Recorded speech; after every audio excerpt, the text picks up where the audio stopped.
안녕하세요. 송승환입니다. 오늘은 기독교 사랑에 대해서 말씀드리고자 합니다. 수고하고 무거운 짐진 자들아, 다 내게로 오라. 내가 너희를 편히 쉬게 하리라. 그래서 사람들은 수고하고 무거운 짐을 다 지고 가고 있습니다. 나는 수고하고 무거운 짐을 지고 가는 게 하나도 없어. 이렇게 말할 사람은 없을 겁니다.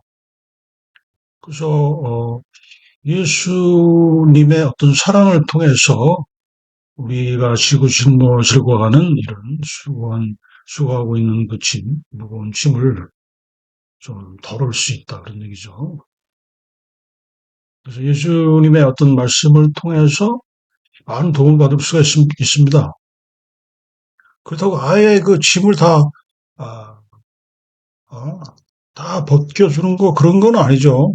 기본적으로 사람이 짐을 지고 수고하면서 이제 살아가는데, 근데 너무 이제 수고하고 애쓰는 그런 문제, 쓸데없이 수고하고 애쓰는 문제, 문제가 해결되지 않는 거기에 머물러 있는 문제, 이런 문제가 해결이 되면은 우리가 좀 더 기분 좋게 우리에게 주어져 있는 짐을 짊어지고 갈 수 있을 것입니다.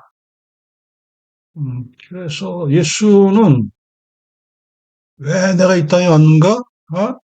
그것은 사람들의 생명을 더 풍성하게 해주기 위해서 왔다라고 얘기합니다. 여기서 이제 예수님의 어떤 이 땅에 오신 목적이 분명하게 이제 드러나고 있는데, 이것을 이제 보면은 예수님 이리가 그 양을 물어가면은, 양의 목숨이 이제 위태해지고 양의 목숨을 잃고 그런데, 아, 예수님은 그런 이리와 다르게, 이리와 비교해서 나는 사람의 생명을 이렇게 빼앗아가는 그런 이리 같은 그런 일을 하는 것이 아니고, 그 반대로 사람들의 생명을 더 풍성하게 하기 위해서 이 땅에 왔다. 이런 이리와 비교해서 예수님께서 하실 그 일을 설명하고 있습니다. 그래서 양은 그 우리에서 바깥으로 나가가지고 풀을 뜯어 먹으면서 생명이 풍성해지는데, 사람들은 이 수고하고 무거운 짐진 우리들은 예수라는 이 문을 열고 들어가서 예수님의 말을 알아듣고 거기서 꼴을 얻고, 또 예수님이 열어주는 문을 열고 나와서 또 사회에서 또 예수님의 그 예수님이 열어준 그 문을 통해 들어가서 배운 그런 교훈을 가지고 사회에서 살면서 그런 그 생명의 양식을 쓰면서 사회에서도 그 어떤 생명을 풍성하게 누리는 혜택, 그런 혜택을 보게 될 것이다. 그러니까 이런 요점으로 예수님은 말씀하셨습니다. 그래서 예수님이 그 생명을 설명할 때는 이제 그 몸, 몸을 비유로 듭니다. 어? 몸은 의복보다 중요하다? 중요한 게 의복보다는 몸이 중요하다는 거죠. 그 다음에 목숨은 음식보다 중요하다. 이렇게 설명하는 거예요. 그래서 최종적으로는 이 목숨이 중요하다는 거죠. 목숨이. 그러니까 음식보다는 목숨이 중요하다는 거예요. 근데 우리가 상식적으로 생각했을 때는 음식하고 목숨하고는 아주 직결되는 문제인 것 같아요. 음식이고 목숨이다. 이렇게 이제 생각을 하는데, 음식 이코로 목숨이 아니다라는 거죠. 몸 이코로 의복이 아니다. 몸과 의복은 동일하지 않다. 목숨과 음식은 동일하지 않다. 목숨을 뒷받침하고 있는 것으로서는 음식과 다른 것들이 있다는 것입니다. 그래서 예수님은 그 생명을 풍성하게 하는 그거는 문제에 있어서 뭐 돈을 어떻게 벌어야 한다든지 그러면은 생명이 풍성해진다. 먹을 게 많아지니 생명이 풍성해진다. 이런 것과는 전혀 상관없이 목숨의 생명에 관계된 것들을 이제 많이 말씀을 하셨습니다. 그러면 목숨의 생명에 관계된 것이 무엇이냐? 어? 그 사람들이 수고하고 무거운 짐을 지면서 가고 있지 않습니까? 그거, 이 짐을 지고 가는 사람들의 행동의 대부분이 자기가 좀 더 잘 살아보고자 한다 그런 얘기죠. 뭐 명예가 높아진다든지, 재물이 많아진다든지, 권위가 높아진다든지, 이렇게 살아가는 그 내용을 보면은 자기가 좀 더 부족한 데서 완전해지려고 하는 그런 내용이 들어 있습니다. 자기 존재를 좀 더 안전하게 보존하려고 하는 그 욕망이 있다는 거죠. 쌀이 많아야, 저금해 놓은 것이 많아야 자기가 좀 더 안전하게 보존이 된다는 거죠. 또, 출세를 좀 했어야 좀 더 자기를 안전하게 보존할 수 있다. 그런 얘기입니다. 그런 줄거리가 있는데, 이 줄거리에서, 과연 그 음식만이 작용하고 있는가? 내가 이렇게 기본적으로 안전하지 못한 상태에서 더 안전해지는 것은 음식에 의해서만 뒷받침되고 있는 것이 아니라는 거죠.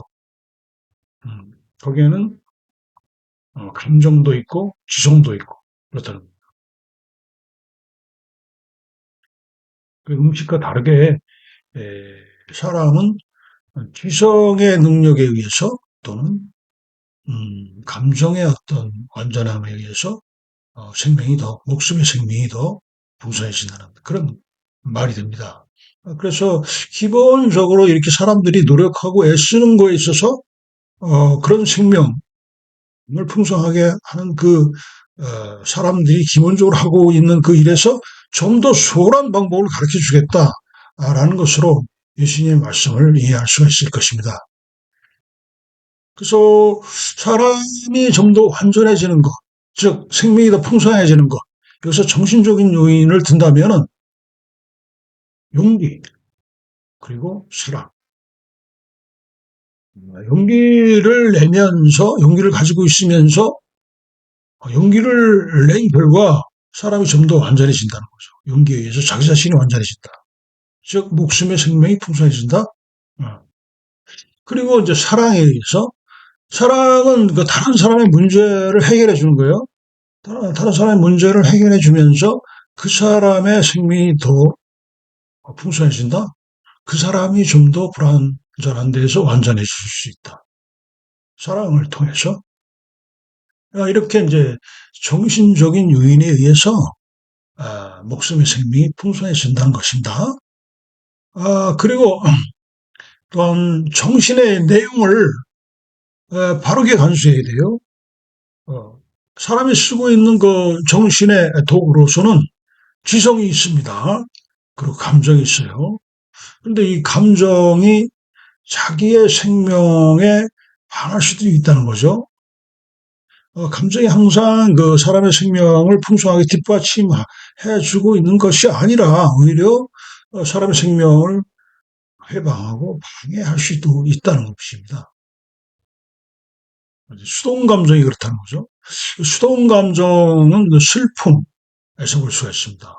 슬픔이라는 것은 자기 자신에게 좌절하고 있는 것인데 이런 감정을 가지고 있으면은 전혀 이 감정이 인간을 안전하게 보존해 주는 데 도움이 안 되고 인간의 어떤 생명이 풍성해지는 것 그것과 좀 상반된다는 것입니다. 뭐 슬픔도 있고 반감도 있고 반감이라는 것은 뭐 이제 다른 사람에 대한 나쁜 감정 이런 건데 반감을 갖고 있으면 다른 사람을 회방하고 방해하게 돼요. 다른 사람의 어떤 생명에 장애를 주죠. 그러면 본인의 그 생명 풍성해지는가?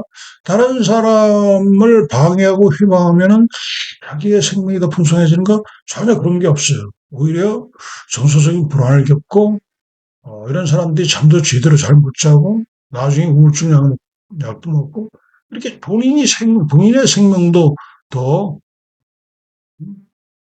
불안전하게 만듭니다. 그런 것이 이제 반감인데 이런 감정이 감정이 내가 뭐 이렇게 어떤 용기를 내서 더 완전해지는 것이 아니라 그런 것보다도 내가 가지고 있는 감정을 제대로 한수하지 못하고 제대로 쓰지 못하고 있기 때문에 내 생명이 더 미약해진다는 거죠. 그런 예가 있습니다. 그렇고, 정념이라는 게 있어요. 정념이라는 것은 어떤 지성이 감정을 이렇게 적절하게 조절하고 사용하고 쓸 수 있는 것이 아니라 내 마음대로 감정을 꺼내다 쓸 수 있는 것이 아니라 오히려 지성이 감정에 휘둘리고 있다는 거죠. 그래서 이제 이렇게 됐을 때는 지성이 제대로 대상을 적합하게 인식하지 못하고 있기 때문에 결국은 그런 방해를 받는다는 거죠. 이런 경우에 이제 사람의 어떤 음, 목숨의 생명이 오히려 장애를 받는다. 정념이 그렇고 또 감정의 애착관계. 뭔가 감정의 애착관계라는 것은 감정에 들러붙었다는 거죠. 나쁜 감정에 들러붙었다. 다른 사람에 대한 반감을 가졌으면은 거기서 반감에서 확 벗어나야 되는데 계속 그 감정에 들러붙어 있다는 거죠. 이것이 이제 감정에 대한 애착 관계인데 이랬을 때도 마찬가지로 자기의 지성을 100% 발휘하지 못해요. 자기의 지성을 한 100을 쓸 수 있는데 마이너스를 쓰게 된다는 거예요. 그 지성이 제대로 활발하게 활동하지 못할 때 사람들은 생명이 또 빈약해집니다. 사람의 어떤 지적 능력을 쓰면 쓸수록 대상을 명백하게 인식하면 인식할수록 그 자기를 보존할 수 있는 그 조건이 더 좋아지고 목숨의 생명이 더 풍성해지는 겁니다. 그런데 이 감정의 직관계가 있다 보니까 지성의 능력이 발휘가 잘 되지 않다 보니까 생명이 풍성해질 수가 없는 거죠. 이렇게 이제 감정적인 요인들이 작용을 합니다. 그런데 이제 지적 능력을 발휘하게 되면은 수동 감정을 능동 감정으로 바꿀 수 있다. 그러니까 지적 능력에 의해서 생명의 그 어떤 변화가 생길 수 있다는 거죠. 그 슬픈 감정이나 정념이나 반감이나 또 이런 감정의 애착 관계 이런 것은 다 수동 감정입니다. 능동 감정이 아니죠. 그래서 감정의 영향을 받으면서 장애를 받고 이런 게 수동 감정인데 지적 능력에 의해서 이런 수동 감정에서 벗어날 수 있다는 거죠. 내가 대상을 명확히 인식하면 인식할수록 그 수동 감정에서 벗어나게 되고 능동 감정이 된다는 거죠. 능동 감정이라는 것은 슬픔 대신 기쁨이고 반감 대신 용서고 사랑이고 뭔가 다른 사람에게 보상해 주려고 하는 이런 마음가짐 이런 것이 이제 능동 감정이에요. 그래서 자기가 접촉하는 모든 대상들과 자연스럽게 관계가 잘 되는 거예요. 반감을 가지면 자연스럽게 사람들과 관계가 안 되는데 슬픔을 갖고 있으면 자기 자신과도 제대로 관계가 안 되는데 이런 수동적인 감정이 지적 능력에 의해서 대상을 명백하게 표상할 수 있음으로 해서 그래서 능동 감정이 됐기 때문에 사랑하는 마음이 되고 용서하는 마음이 되고 이래서 모든 대상과 자연스럽게 접촉할 수 있게 된다. 이랬을 때 목숨의 생명이 풍성해지는 거예요.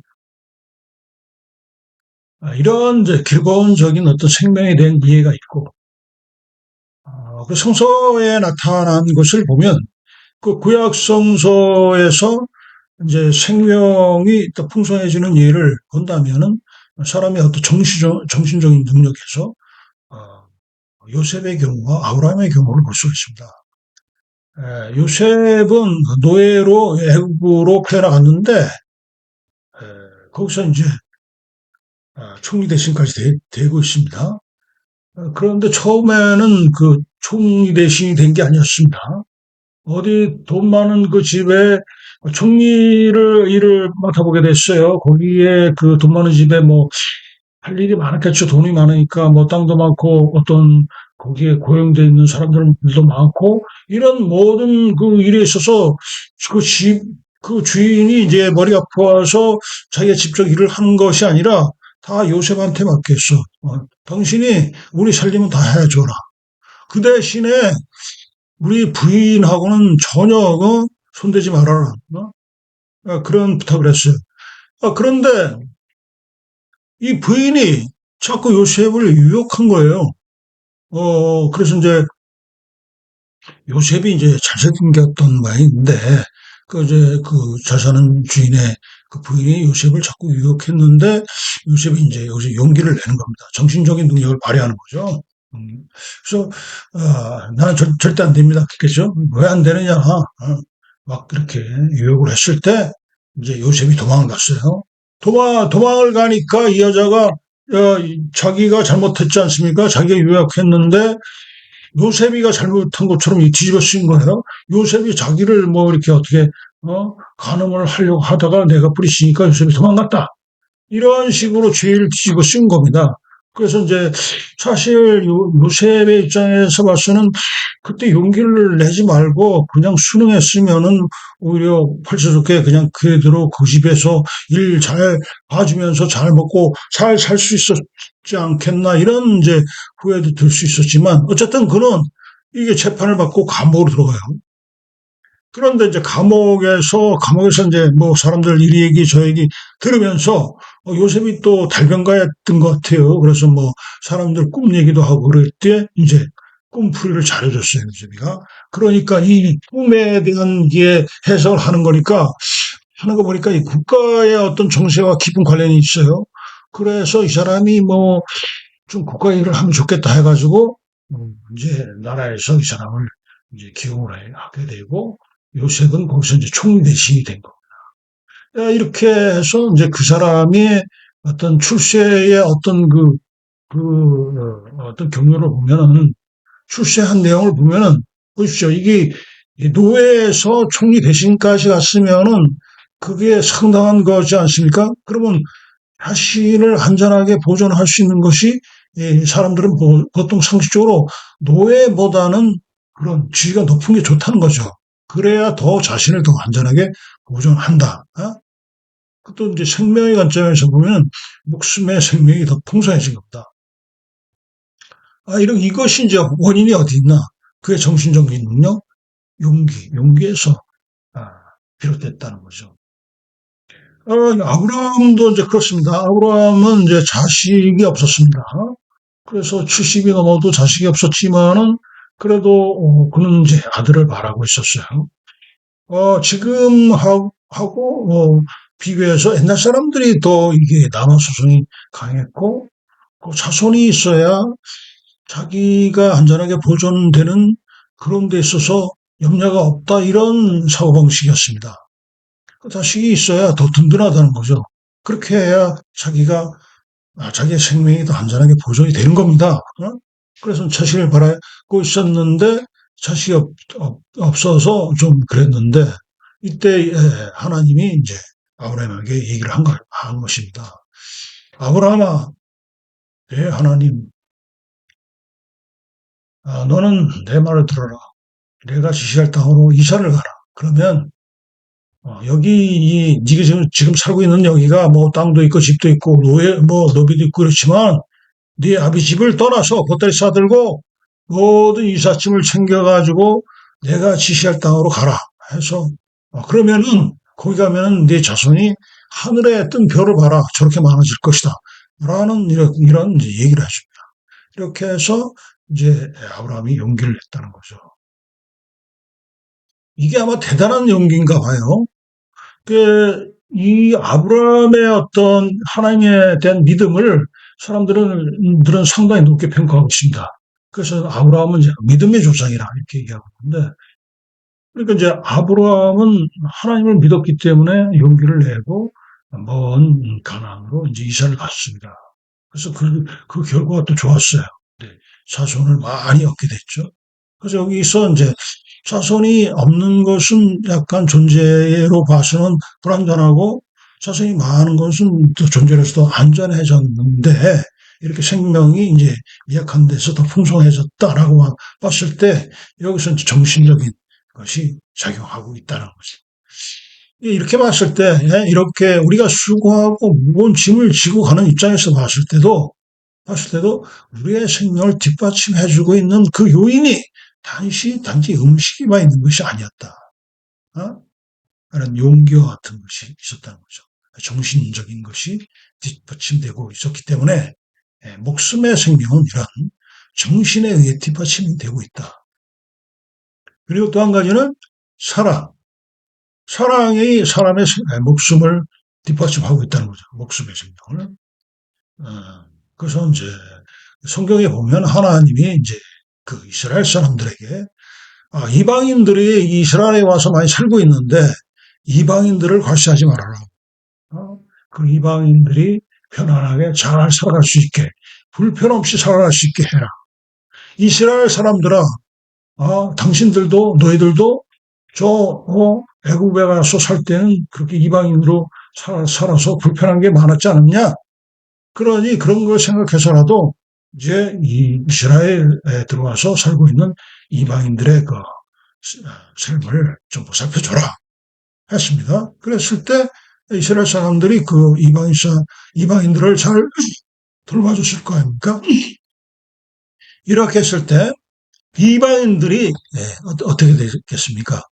생명이 더 이제 풍성해진다.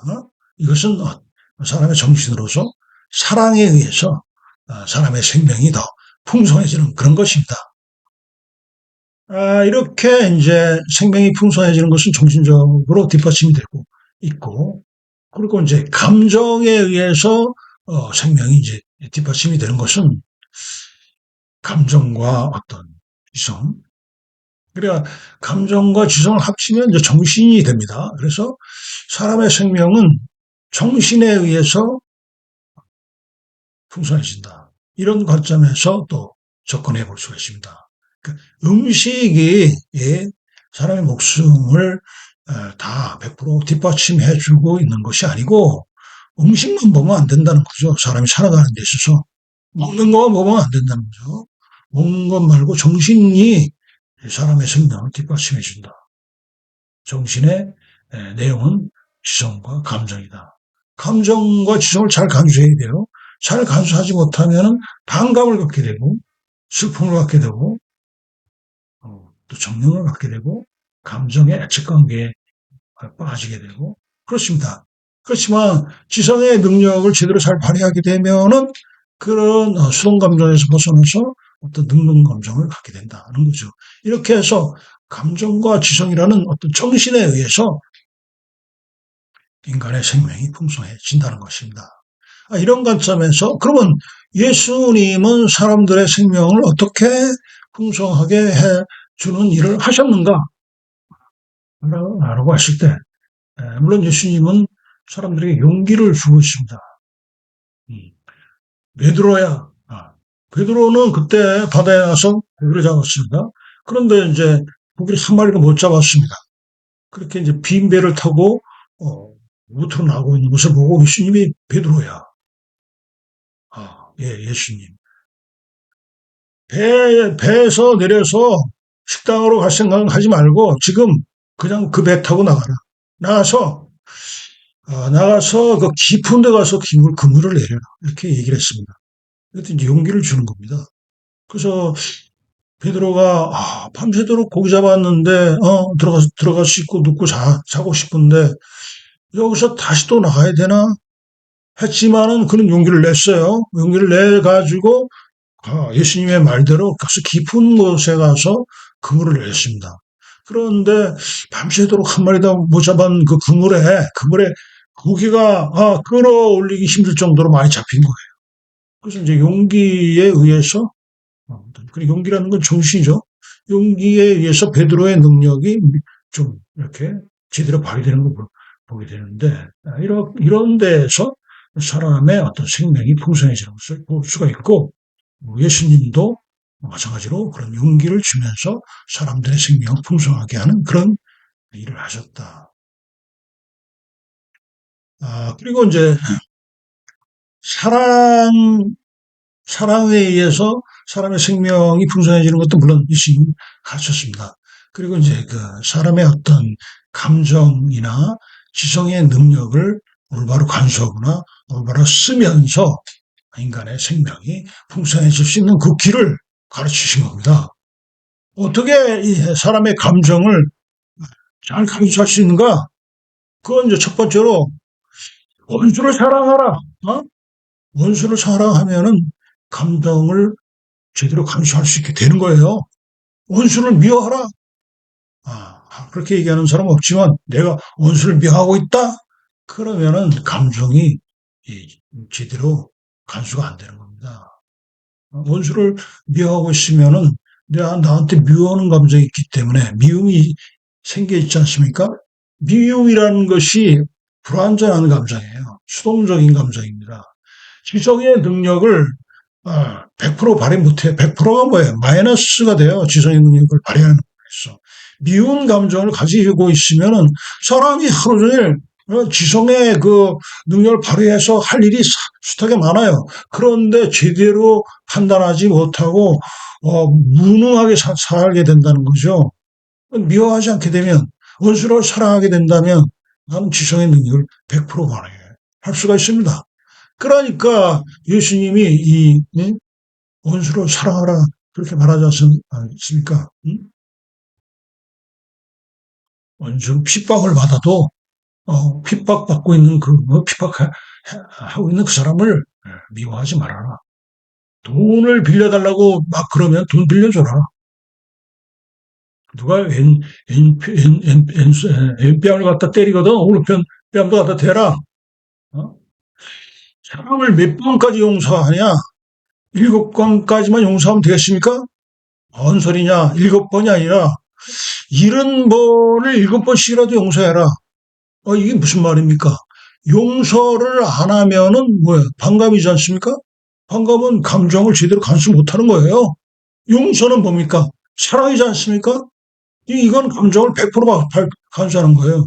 이런 쪽으로 예수님은 사람들의 그 생명이 풍성해질 수 있도록 이렇게 감정을 잘 간수할 수 있는 그런 내용으로 많이 가르쳐 주었습니다. 온유한 사람은 복이 있다. 천국이 저기 것이다. 그 뭐야? 온유한 노력을 해라. 그러면은 그 어떤 성과를 볼 것이다. 이렇게도 이해가 되지만 그게 아니라 온유한 마음을 가지고 있으면은 다른 사람에 대해서 반대하는 감정을 가지지 않습니까? 가지는 겁니까? 온유를 가지고 있으면 다른 사람에 대해서 반감을 갖습니까? 아니죠. 반감을 가지지 않죠. 온유한 마음을 가지고 있으면 다른 사람을 좋게 보는 거예요. 잘 지내는 거죠. 그래서 감정을 이렇게 잘 간수하게 되는 거죠. 온유하지 않으면은 사람하고 다투고 이러면은 감정이 제대로 간수가 안 되고 있는 거예요. 어린아이 같이 놔둬줘라. 왜 그러는 거예요? 그러면 천국이 저희 것이다? 너희 것이다? 아, 어린아이 같이 놔둬줘라? 그러면 천국에 들어갈 것이다? 이것은 무슨 말이에요? 이 어린아이 같이 사람들을 보라는 거죠. 그럼 어른의 입장에서 어른을 보면은 낮은 사람도 있고 높은 사람도 있고 편한 사람도 있고 귀한 사람도 있고 이렇게 보여요. 어른 입장에서는. 그렇지만 어린이의 입장에서 보면 어른들은 다 성공한 사람들입니다. 다 완전체예요. 뭐 기준으로 알 수가 없어요. 어른 그 자체가 다 완결체예요. 완성체입니다. 이렇게 보라는 거죠. 그렇게 되면은 감정이 더 완전해진다는 거죠. 어른처럼 보고 다른 사람을 무시하고 천하게 보고 이러면은 감정이 제대로 100% 어, 간수가 안 되는 겁니다. 그래서 이제 이렇게 이런 쪽으로 감정이 불완전해지지 않고 좀 더 완전해질 때 우리의 목숨의 생명이 풍성해진다. 예수님은 뭐라고 그랬습니까?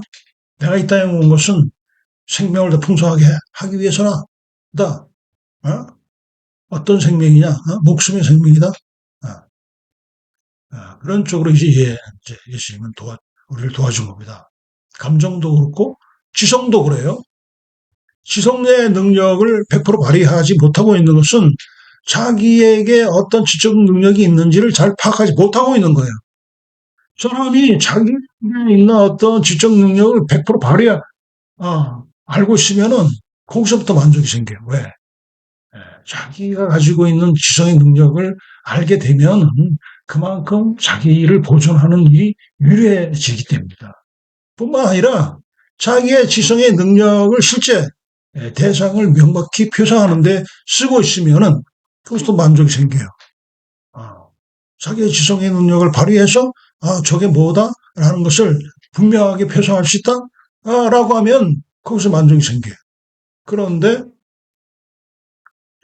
에게 있는 결정 능력이 어느 정도 되는 건지도 파악이 안 되고 희미하고 또 대상을 명백히도 표상하지 못하고 이러면은 생명이 풍성하지 못하고 자기의 어떤 지성의 어떤 지적 능력을 제대로 간수하지 못하고 있는 것입니다. 그래서 이런 쪽에서도 예수님은 이제 가르쳐 주고 있는 것입니다. 이런 쪽에 이제 가르치는 것은 예수님이 사마리아 여인을 만나서 얘기하는 부분에서 이제 알 수가 있습니다. 사마리아 여인이 이제 우물가에 와서 물을 마시려고 하다가 예수님이 이제 나한테도 물 좀 한 번 떠달라 하는 이제 얘기를 들었을 때, 이제 사마리아 여인이 당신은 유대인이면서 어떻게 사마리아 여인이 나한테 물을 떠달라고 하십니까? 라고 이제 서로 대화가 됐습니다. 그러니까 예수님이 만약에 내가 누구인지 알았더라면 그때는 나한테 생수를 떠달라고 했을 것이다. 영원히 목마르지 않을 생수를 아마 나한테 달라고 했을 것이다. 이렇게 이제 예수님이 이제 대답을 해줬는데, 그러자 이 눈이 번쩍 뜬 거예요. 여인이. 그런 게 있으면 저한테 주십시오. 그래서 영원히 목마르지 않게 다시는 이 우물가에 물 마시러 오지 않아도 되게 이렇게 좀 해주십시오. 이렇게 얘기했던 것입니다. 그러자 이제 예수님이 본격적으로 이 여인의 문제를 해결해 주기 시작합니다. 그렇다면 네 남편을 불러와라. 그러니까 이 여인이 나한테는 남편이 없습니다. 그래, 네, 네 말이 옳다. 그대에게는 다섯 명의 남편이 있었는데, 다섯 사람의 남편이 있었는데, 지금 살고 있는 남편도 내 남편이 아니로구나. 이렇게 얘기하고 있는 것입니다. 여기에서 이제 이 여인이 어떤 지적 능력이 제대로 발휘되지 않았다라는 것을 알 수가 있습니다. 대상을, 상대를 제대로 파악하지 못했다? 이런 거죠. 그래서 그렇습니까? 이렇게 딱 이제 이 여인이 이제 깨닫기 시작한 겁니다. 그래, 나는 좀 뭔가 지금 망하고 있어. 나도 지금 이 종잡을 수가 없는 마음이 황폐해져 있어. 그럼 어떻게 됩니까? 어떻게 하나님을 경배할 수 있습니까?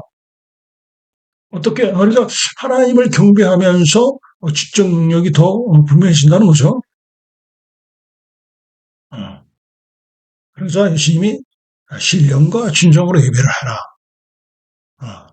그래서 신령과 진정으로 예배한다라는 것은 그 영의 능력과 신령의 영의 능력이고 진정이라는 것은 지적 능력이에요.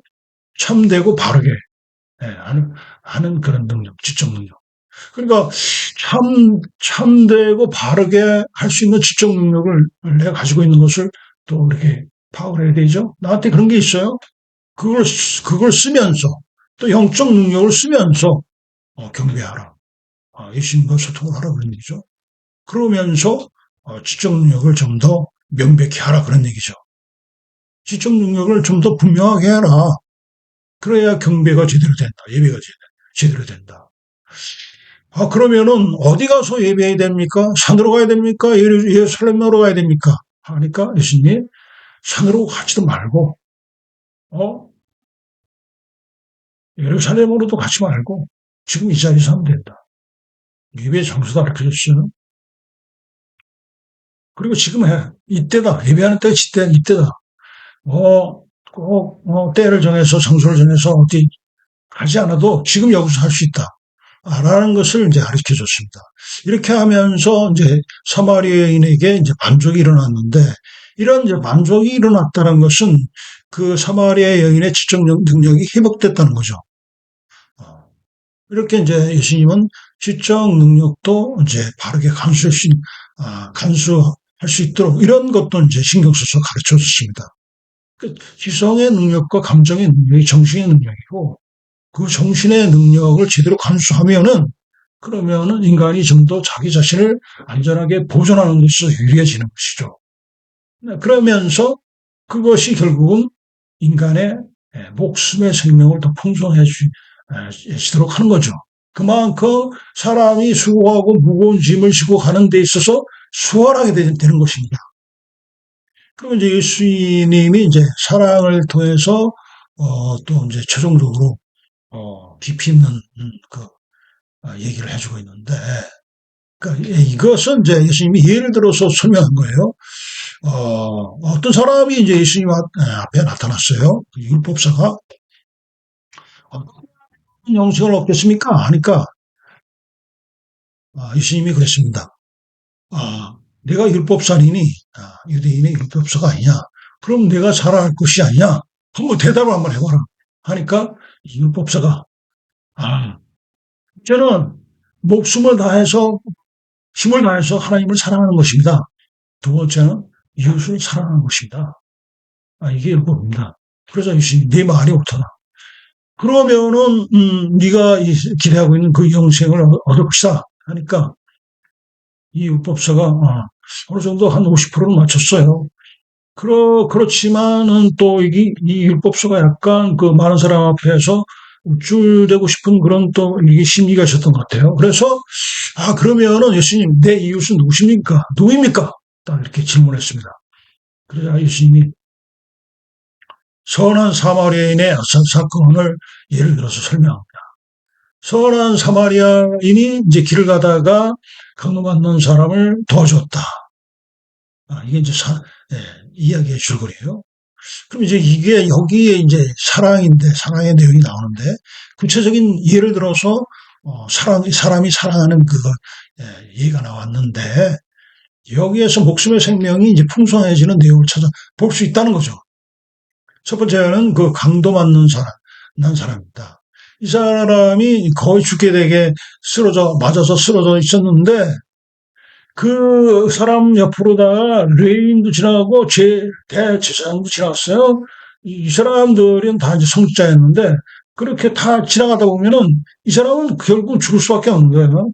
그래서 이 사람은 이제 공포도 가지고 있었고 또 깊은 상처 때문에 거의 뭐 죽을 위기에 있었는데 그런데 이제 선한 사마리아 사람이 이 사람을 도와줬지 않습니까? 그래서 이 사람이 이제 죽을 위기에서 이제 벗어나게 되는데 이 내용을 보면은 첫째 이제 공포에서 벗어나는 게 있지 않습니까? 감정적으로 또 미숙한 데 대해서 또 온전한 상태로 회복되는 게 있고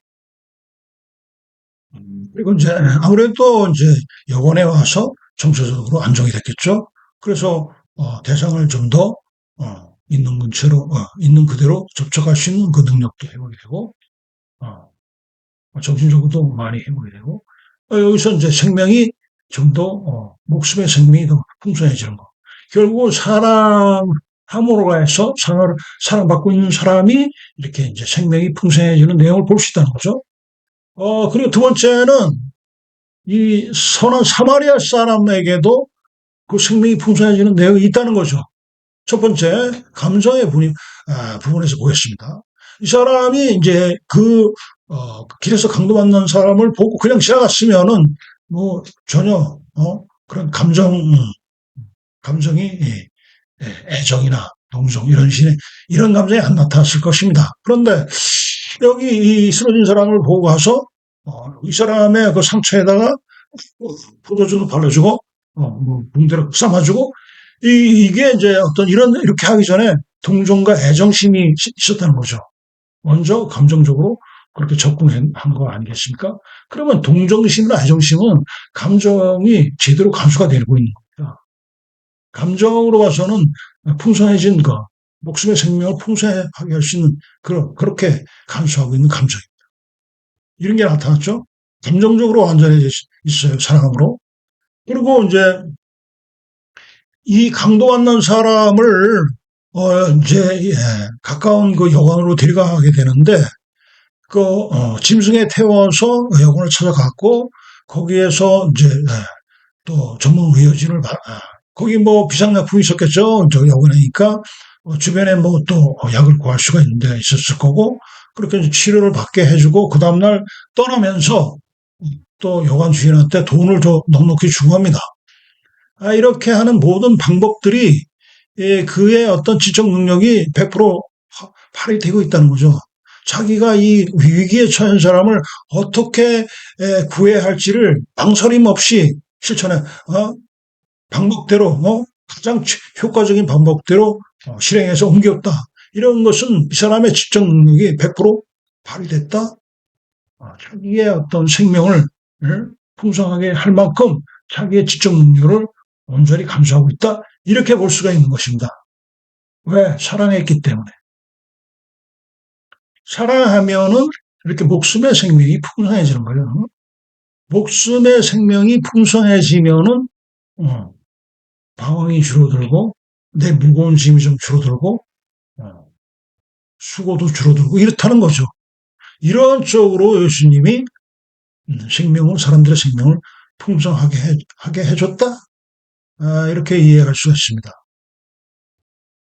이런 식으로 여러분들이 기독교의 어떤 사랑을 이해할 수 있습니다. 기독교의 사랑은 사람들이 그 예수님의 말씀과 접근하면서 어떤 은혜를 입을 수 있는 분야가 상당 부분이 많습니다. 그렇지만 제가 이제 이렇게 말씀드리는 것은 또 그 예수님의 어떤 그 사랑을 경험하는 데 있어서 간접적으로 많이 도움이 될 수도 있다는 거죠. 그래서 어떻게 해서 예수님이 수고하고 무거운 짐을 나한테 있는 그 짐을 조금 더 가볍게 해주고 덜 수고롭게 하고 해주고 있는가 이런 쪽에서 이제 좀 이해가 됐으면 좋겠고 중요한 것은 각자 예수님의 그 말씀을 경험해봐라. 예수님이 어떻게 알아? 용기를 주면 용기를 얻고 어떻게 알아? 너를 버려라. 회개하라. 뭐 이런 거 있으면 자기에게 있는 예수님의 말씀과 다른 것들을 회개하면서 실제 예수님의 생명이 내 생명이 되는 이런 것을 한번 경험해 보시면은 예수님의 사랑을 더 풍요롭게 여러분들이 경험하면서 진짜 조금 더 가벼워진 짐, 조금 더 덜 수고를 하면서 내게 주어져 있는 어떤 목적과 목표를 찾으면서 어? 하나님이 보시기에 좋게 하나님이 보시기에 힘이 좋았더라 하는 그런 칭찬을 받으면서 여러분들이 살아가기를 바랍니다.